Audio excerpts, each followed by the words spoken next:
Hi everyone, today I wanted to propagate some clusia because I heard that it's pretty easy to do. It is succulent-like, and I think it's adorable.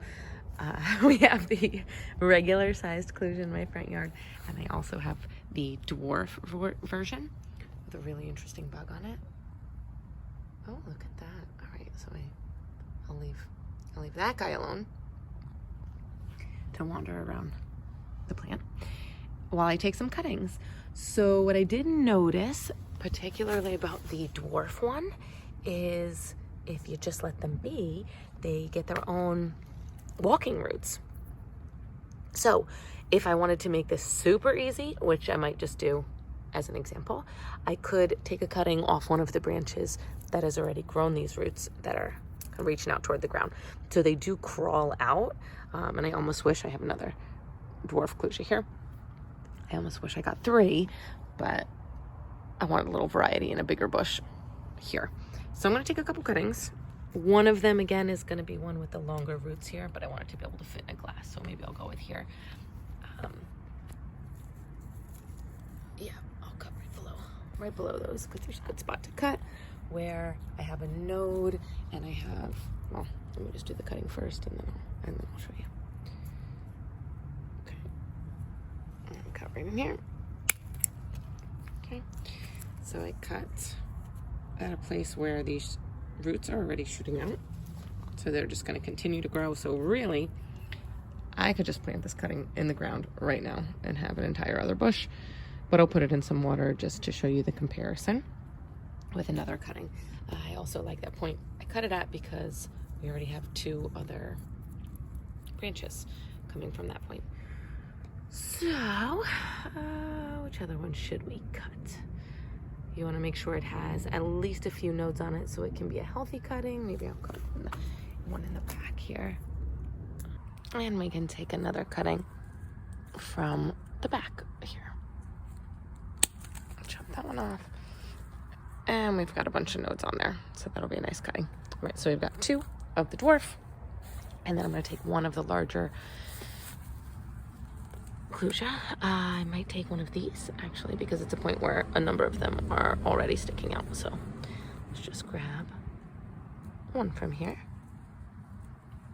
cutting it there. So the bush looks great still. and we've got this nice piece here. Since I don't have a node right on the bottom here, actually that piece looks a little bit crusty. I might get a new one. I am going to pull off the leaves on the bottom, so that way this node, potentially the roots can come from that. Let me just get one more, so that way we have a variety of options to work from. I might get one of these ones that are just laying along the bottom because they're just laying along the bottom, and that's kind of messy. Okay, so here we go. 2 cuttings to work with, and again, I'm going to take off the bottom leaves. Okay, so I just rinsed these off because they had some bugs on them, and I'm going to take off the lower leaves and then just pop them into some water. Hopefully this is tall enough. And we'll take off this leaf.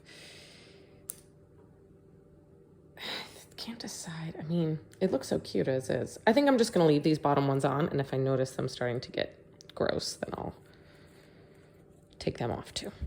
In theory, though, I could propagate each of those. And put this last one in there.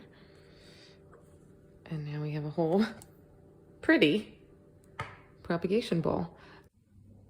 Okay, so we are 5 weeks out on this rooting experiment for both the dwarf clusia and the regular one.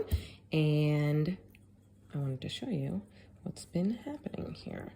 So the larger version, the regular version, finally just this week started sprouting a root. So just one of the 2 pieces, but 5 weeks, and it looks like get a little bit of root movement. So this is the other one. I don't think there's any. Check this morning. And nothing on this one yet.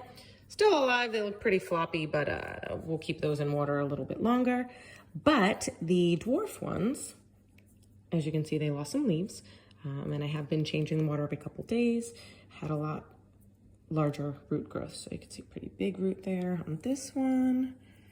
These two, oh no, this one lost even more leaves, but the leaves that are on there still look pretty good. And this already had roots, so air roots that are now starting to turn into a larger root system. So that's the beginning of some roots coming out. So I will leave them in the water until the roots have roots, probably, so they have a better shot at successfully replanting. But 5 weeks and you should start to see root growth. Again, as long as you're changing the water out and you don't have them in direct sun.